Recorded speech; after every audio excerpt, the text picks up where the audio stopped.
It's my news wrap.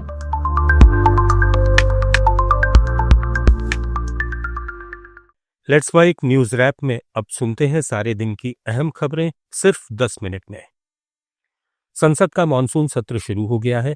हालांकि पहले दिन दोनों सदनों में हंगामे के कारण कार्यवाही दिन भर के लिए स्थगित कर दी गई। विपक्ष ने पहलगाम आतंकी हमले, ऑपरेशन सिंदूर, बिहार में मतदाता सूची पुनरीक्षण और मणिपुर हिंसा पर चर्चा की मांग की। इलाहाबाद हाईकोर्ट के जज जस्टिस यशवंत वर्मा के खिलाफ भ्रष्टाचार के आरोपों में महाभियोग प्रस्ताव भी चर्चा में रहा। लोकसभा में 145 और राज्यसभा में 54 सांसदों ने इस प्रस्ताव पर हस्ताक्षर किए। लोकसभा में विपक्ष की नारेबाजी के बीच सदन को पहले 12 बजे, फिर 2 बजे और अंत में 4 बजे तक स्थगित किया गया। राहुल गांधी ने सरकार पर बोलने से रोकने का आरोप लगाया, जबकि रक्षा मंत्री राजनाथ सिंह ने कहा कि सरकार हर मुद्दे पर चर्चा को तैयार है। राज्यसभा में मल्लिकार्जुन खड़गे ने पहलगाम हमले पर सवाल उठाए। दोनों सदनों ने सत्र शुरू होने पर पहलगाम हमले और अहमदाबाद विमान हादसे के पीड़ितों को श्रद्धांजलि दी। 5 राज्यसभा सदस्यों ने शपथ ली। इस सत्र में सरकार 8 नए विधेयक पेश करने की तैयारी में है, लेकिन हंगामे के कारण पहले दिन कोई विधायी कार्य नहीं हो सका।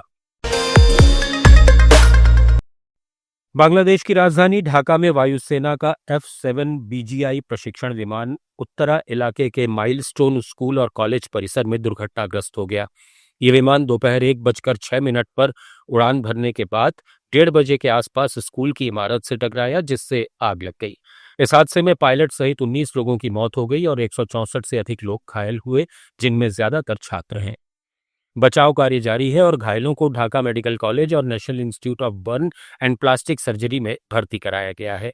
अंतरिम सरकार के प्रमुख मोहम्मद यूनुस ने गहरा दुख व्यक्त किया और मंगलवार को राष्ट्रीय शोक दिवस की घोषणा की है। मुंबई में एयर इंडिया का एक विमान लैंडिंग के दौरान रनवे से बाहर निकल गया। लैंडिंग के दौरान विमान की गति कम होने की वजह से कोई बड़ा हादसा नहीं हुआ। मिली जानकारी के मुताबिक विमान में सवार सभी लोग सुरक्षित हैं। सभी यात्रियों और चालक दल को विमान से नीचे उतार लिया गया है। मामले की जांच जारी है।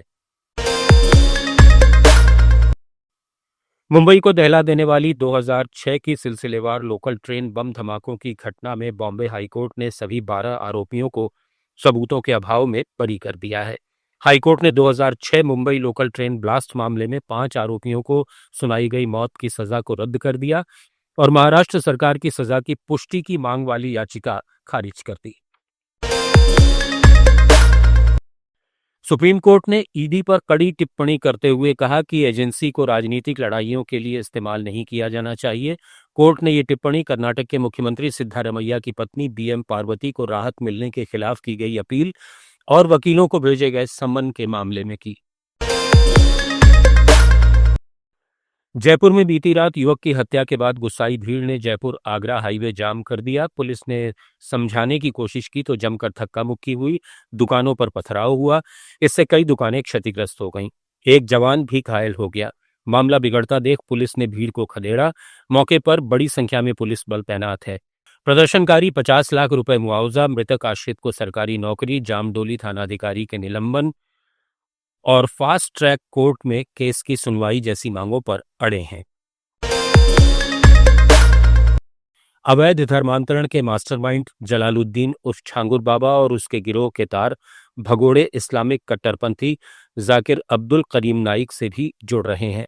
जाकिर नाइक से जुड़ी कई कंपनियां उत्तर प्रदेश में अवैध धर्मांतरण के धंधे में लिप्त हैं और गिरोह को विदेश से फंडिंग कर रही हैं। उत्तर प्रदेश के ऊर्जा मंत्री AK शर्मा को उस वक्त भारी शर्मिंदगी का सामना करना पड़ा जब उनके ही कार्यक्रम में बिजली कट गई। बिजली गुल होने से मंत्री जी का पारा चढ़ गया और उन्होंने चीफ इंजीनियर समेत 5 अफसरों को सस्पेंड कर दिया। प्रोफेसर असीम घोष ने हरियाणा के 19वें राज्यपाल के तौर पर शपथ ली। चंडीगढ़ के राजभवन में पंजाब और हरियाणा हाईकोर्ट के मुख्य न्यायाधीश शील नागू ने उन्हें शपथ दिलाई। समारोह में हरियाणा के मुख्यमंत्री नायब सैनी और पंजाब के गवर्नर गुलाब चंद कटारिया भी मौजूद रहे। पंजाब के CM भगवंत मान ने धूरी में 70 गांवों की पंचायतों को 31 करोड़ रुपए के चेक बांटे और कई नए प्रोजेक्ट्स का आगाज किया।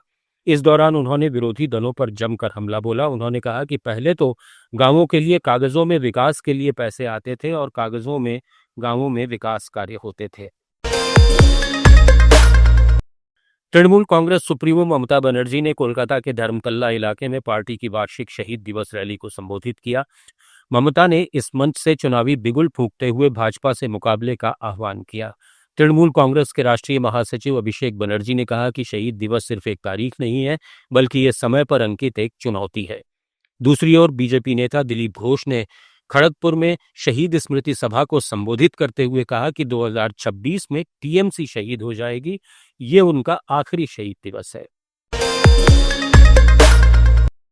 पश्चिम बंगाल के हुगली जिले में बाल विवाह रोकने के लिए प्रशासन ने एक अनोखा कदम उठाया है। अब जिले में होने वाली हर शादी में, खासकर रूपश्री योजना के तहत 25,000 रुपए की सरकारी सहायता लेने वाली शादियों में घर के बाहर एक पोस्टर लगाना अनिवार्य होगा, जिस पर लिखा होगा, ये बाल विवाह नहीं है। गुजरात में पुलिस ने साणंद के एक फार्म हाउस में एक हाई प्रोफाइल शराब पार्टी को पकड़ा। फार्म हाउस में चल रही इस पार्टी में पुलिस को बड़ी संख्या में महिलाएं और पुरुष शराब पीते मिले। पुलिस ने फार्म हाउस से कुल 39 लोगों को अरेस्ट किया। इनमें 19 पुरुष और 26 महिलाएं हैं। गौरतलब है कि गुजरात में शराबबंदी के चलते इसके सेवन पर पाबंदी है। असम के धुबरी में बीजेपी सरकार के बेदखली अभियान ने विवाद खड़ा कर दिया है। पश्चिम बंगाल की सीएम ममता बनर्जी ने इसे बांग्ला भाषी मुसलमानों पर अत्याचार बताया। उन्होंने दावा किया कि यह बीजेपी का विभाजनकारी एजेंडा है। एआईएमआईएम नेता असदुद्दीन ओवैसी ने भी हैदराबाद में एक रैली में कहा कि बेदखली संवैधानिक अधिकारों का उल्लंघन है और केंद्र सरकार घुसपैठ के नाम पर मुसलमानों को निशाना बना रही है। चीन द्वारा तिब्बत में बांध निर्माण के कारण मानसून की भारी बरसात के बावजूद असम में ब्रह्मपुत्र नदी का जलस्तर खतरनाक रूप से कम हो रहा है। इससे माजुली और आसपास के इलाकों में खेती और मछली पालन प्रभावित हो रहा है। स्थानीय किसानों ने प्रदर्शन कर भारत सरकार से चीन से तत्काल बातचीत की मांग की है।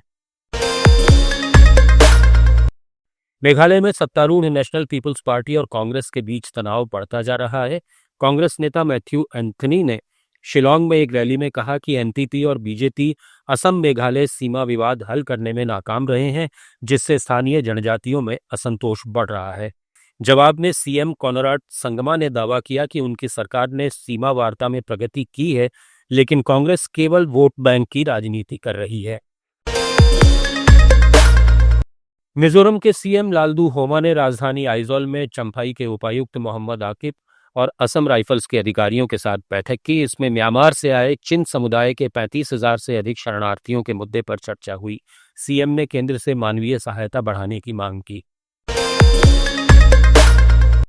तमिलनाडु में रामनाथपुरम के दिग्गज नेता और पूर्व अन्ना डीएमके मंत्री अनवर राजा को पार्टी से निष्कासित कर दिया गया। इसके बाद उन्होंने चेन्नई में तमिलनाडु के मुख्यमंत्री एमके स्टालिन की मौजूदगी में डीएमके में शामिल होने का ऐलान किया। कर्नाटक के बीजेपी विधायक और पूर्व मंत्री प्रभु चौहान के बेटे प्रतीक चौहान पर शादी का झांसा देकर रेप का गंभीर आरोप लगा है। 25 साल की एक युवती ने बीदर महिला पुलिस स्टेशन में शिकायत दर्ज की, जिसमें उसने बताया कि 25 दिसंबर 2023 को प्रतीक से उसकी सगाई हुई थी। इसके बाद प्रतीक ने बेंगलुरु, लातूर और शिरडी जैसे स्थानों पर शादी का वादा कर उसका बार बार यौन शोषण किया। आंध्र प्रदेश के शराब घोटाले में ईडी की चार्जशीट में पूर्व मुख्यमंत्री वाईएस जगनमोहन रेड्डी पर गंभीर आरोप लगे हैं। चार्जशीट के मुताबिक 2019 की दूसरी छमाही से लेकर 2022 तक जगन सरकार में शराब कारोबारियों से हर महीने 50 से 60 करोड़ रुपए की रिश्वत ली गई। ये रिश्वत शराब लाइसेंस और नीतियों में बदलाव के बदले वसूली गई। आंध्र प्रदेश में तिरुमाला तिरुपति देवस्थानम ने वेंकटेश्वर मंदिर प्रबंधन के 4 कर्मचारियों को निलंबित कर दिया है। इन पर ईसाई धर्म का पालन करने और संस्था के नियमों का उल्लंघन करने का आरोप है। केरल में श्री नारायण धर्म परिपालना योगम यानी एसएनडीपी के महासचिव वेल्लापल्ली नटेसन ने कोट्टायम में विभिन्न योगम यूनियनों की शाखा में दावा किया कि केरल जल्द ही मुस्लिम बहुल राज्य बन जाएगा। नटेसन ने आरोप लगाया कि एलडीएफ और यूडीएफ दोनों सरकारें केवल मुस्लिम समुदाय के हितों को ध्यान में रख रही हैं। आप सुन रहे थे let's mike, more than radio. Follow कीजिए हमें हमारे सोशल मीडिया प्लेटफॉर्म्स पर।